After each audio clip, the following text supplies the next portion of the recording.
Salve a banda, Josué Quimbanda, sejam todos bem-vindos ao canal O Despertar da Quimbanda.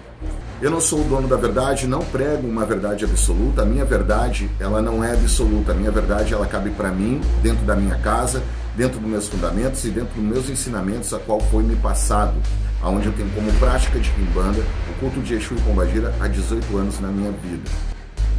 Dito isso, já peço para vocês puxarem a cadeira, se acomodar aí no sofá, pegar a pipoca, o guaraná e me acompanhar aí nessa trajetória. Já peço para vocês ativarem o sininho, se inscrever no nosso canal, já curte aqui esse vídeo para dar essa moral. Então torno a repetir, eu não sou dono da verdade, a verdade absoluta ela não existe.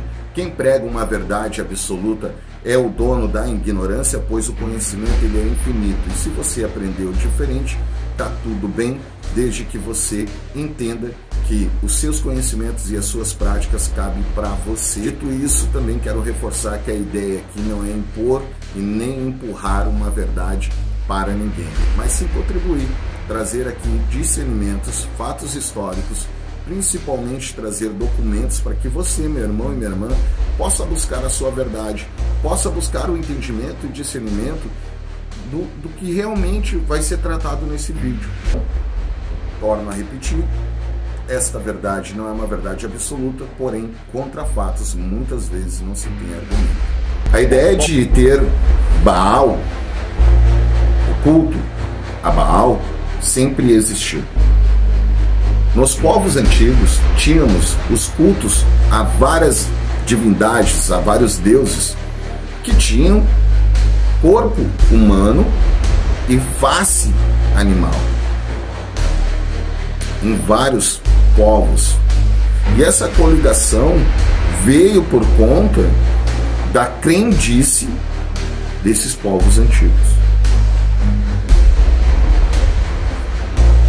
Baal Zevut, o deus da mosca, o deus das moscas, era um deus dos Balaíns que faziam parte de terras que não eram terras produtivas, de terras que não se colhia nada do que se plantava. Então se prestava culto, oferendas e sacrifício a este deus Baal Zevut, pois através dessas oferendas, desse sacrifício, se tinha uma colheita próspera, uma colheita produtiva. E isso tem uma explicação. Aquela terra que não era fértil, com todas aquelas oferendas, chorume dos sacrifícios, adubava o solo. Então os Balaíns conseguiam ter uma terra produtiva e colheitas prósperas, dando então a este milagre a Baal Zevut, pois se ele é o senhor das moscas, da morte, do sacrifício, da imolação, das oferendas, se tem o vermes da mosca, que é o micro-organismo vindo da morte, vindo daquilo que morreu, a vida nascendo da morte. Ou seja, do sacrifício e da morte para Baal Zevut, se vinha a vida, se vinha a prosperidade, a vida da terra que era morta. E é este conceito filosófico que nós temos dentro da Quimbanda. O conceito do sacrifício daquilo que está morto, do poderoso morto, ou até mesmo de uma vida que está destruída, que também está morta, trazendo o sacrifício, as oferendas, aonde nós vamos ter da morte a vida, a prosperidade, um novo fruto, uma nova terra. Essa filosofia ela é empregada dentro da Quimbanda. Mas, Felps, isso não faz sentido nenhum, isso não tem lógica. Torno a repetir, é negar os fatos históricos e negar a existência de antepassados e ancestrais que já tinham esse conhecimento. Mas, Felps, isso é dos cananeus, isso é da antiga Babilônia, não tem nada a ver. África não é um país. África é um continente. Então, diante desses fatos, nós temos que entender que a ideia da imagem, né, que todo mundo conhece, e que é a imagem de Baphomet, do livro de Eliphas Levi, de Alta Magia, não é a imagem de Beelzebub. Isso é cristalino, isso é indiscutível. Como eu disse, quem debate isso ainda está no raso.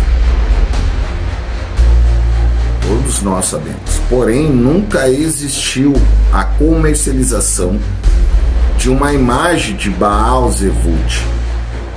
Não existe essa imagem para vender, nunca existiu. Porém, o que nós temos que compreender e entender é que Deus do tempo antigo, Deus dos povos antigos, a construção de um Deus, de uma divindade, era corpo humano e rosto animal, sempre representando meio homem, meio animal. Isso sempre existiu. Sempre existiu. Então nós sabemos que a imagem que tem ali no livro de Eliphas Levi, de Baphomet, não é Baal Zevut. Porém, ela é utilizada como um arquétipo sincrético para representar justamente o que é a ideia filosófica de um Deus com um corpo humano, um andrógeno, um autofecundador, que traz ali a representação alquímica dos elementos naturais da natureza e que foi associado dentro das terras brasileiras como o maioral. E faz todo sentido, lógico, ter essa figura arquétipica para representar a força maior que alimenta a quimbanda. Mas, Phelps, o que isso tem a ver com a quimbanda? A imagem de Baphomet é dos antigos templários. Vamos lá, vamos novamente. O cristianismo fez um ato de conspiração contra alguns cavaleiros templários que ficaram esquecidos no antigo, né, mundo árabe, nos persas lá, junto com os persas. Tiveram que se adaptar, se misturar com os árabes e, para sobreviver, passaram um período lá. Quando então foi caçado os templários, o argumento foi que foi encontrado uma imagem de Baphomet, e aí surge essa imagem, aonde os antigos templários estavam adorando o diabo. E aí então eles começam uma caçada a todos os templários. Mas na verdade a palavra, né, não tem como eu provar isso, mas há vários indícios que trazem essa relação, que é a imagem de Baphomet é a palavra, na verdade, Baphomet seria então um argumento contra os templários, que seria adoradores de Maomé. Então, Alá, Deus Alá, e Maomé estariam relacionados ao nome de Baphomet, a deusa Sofia. Só que esta ideia de um diabo com cabeça de bode, chifre e rabo já existia, justamente pela construção do cristianismo. Justamente pela construção do cristianismo já existia a ideia de uma figura que era, né, o rosto de um animal com chifres e rabo. Já se tinha. E aí nós temos que pensar e refletir sobre isso, que essa ideia, ela já existia, que tanto é que ela foi utilizada para a cruzada, para as cruzadas. Então muitos povos sofreram a influência do cristianismo, sim, com a ideia do quê? Do diabo. Porém nós temos que entender de onde o cristianismo tirou essa ideia do diabo. Da onde o cristianismo tirou essa ideia de uma face horrenda ou de uma face de um animal de chifre de rabo e patas de bode? Do antigo mundo, das esculturas que eram feitas para as divindades pagãs do antigo mundo, da Mesopotâmia, do antigo Egito. E o cristianismo também se baseou da ideia da face do bode por conta da bruxaria. Quando começaram a caça às bruxas, as inquisições, porque já tinha-se o conhecimento que as bruxas tinham acesso ao bode como um ser divino. Então, o que nós temos que entender? Eu estou trazendo fatos cronológicos, para tentar transmitir para vocês uma coligação histórica de como se construiu ao longo do tempo a ideia de se ter um maioral coligado a Baal Zevut. A filosofia eu já entreguei aqui para vocês. A ideia da vida vindo à morte. Eu vou postar imagens aqui e vídeos também de uma oferenda que nós fazemos ao nosso maioral e, né, quando ali passa ali 3 dias, né, lembre-se, morreu hoje e ressuscitou em 3 dias, renasceu em 3 dias. Vindo ali então a ideia da morte para a vida nessas oferendas, aonde nós plantamos na nossa terra, ou seja, na nossa terreira, para trazer prosperidade e vida longa e muita fartura na nossa vida. Então eu acho que falta esse entendimento para muitas pessoas. Falta o entendimento de como funciona de fato a ideia de um maioral dentro da quimbanda. Falta esse entendimento. Aí quando as pessoas viram para você, ou você escuta dizer não existe coligação de Baal Zevut, ou de demônios, ou de deuses pagãos do Antigo Egito, da Mesopotâmia dentro da quimbanda, é dizer que esses ancestrais ou antepassados que se apresentam dentro da quimbanda nunca tiveram conhecimento histórico do mundo. Chamar eles de analfabeto cultural e estrutural. É ofender a ancestralidade. Por quê? Porque em 1400 já tínhamos a ideia do cristianismo dentro da Angola. Dentro de Angola já se tinha a ideia cristã. Com a conversão do rei de Congo, Mani Congo, com seu batismo, houve a construção da ideia cristã dentro dos povos bantus. Essa ideia do Deus, do diabo, do demônio, foi levado para os povos bantus em 1400, quando o rei de Congo se converte, se batiza e constrói a primeira igreja católica dentro de Angola, dentro de Congo. E aí as pessoas têm a pachorra e a coragem de vir a público e dizer que os antepassados e os ancestrais de toda uma nação, de toda uma humanidade, não têm conhecimento daquilo que foi a construção de crença e até mesmo do paganismo dentro do mundo. Então vamos lá, vamos entender isso. Se o conceito cristão chega em Congo, na Angola,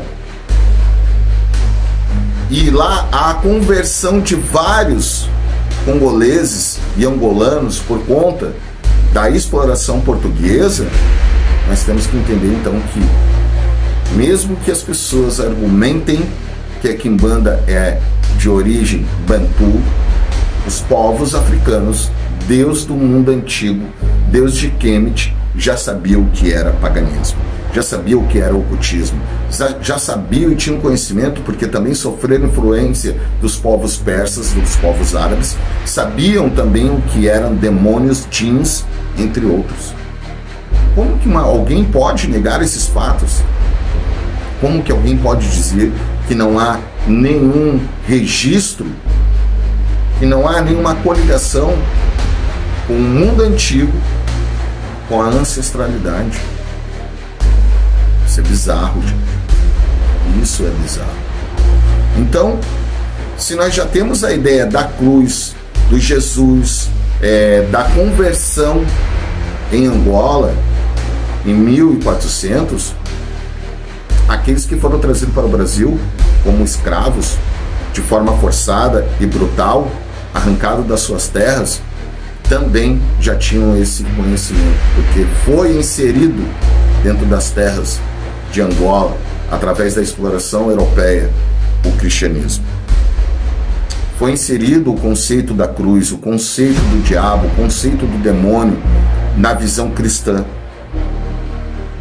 E ao chegar então em terras brasileiras de forma forçada, então antes mesmo de chegar como escravos no Brasil, os povos angolanos, o continente africano, já tinham conhecimento dessas divindades pagãs e das atividades que se tinham coligada à agricultura, ao amor, ao tempo, à estação do tempo, astrologia, astronomia, tudo isso surge no Antigo Egito.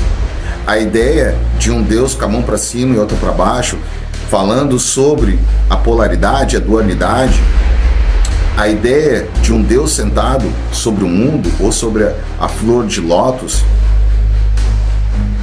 a ideia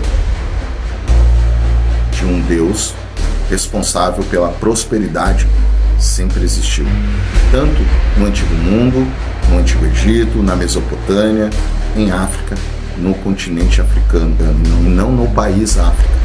Essa ideia sempre existiu. Sempre existiu. Se existe uma ideia, existe uma ideologia. Se existe uma ideologia, existe uma crença. Se existe uma crença, existe uma história. E isso não pode ser apagado.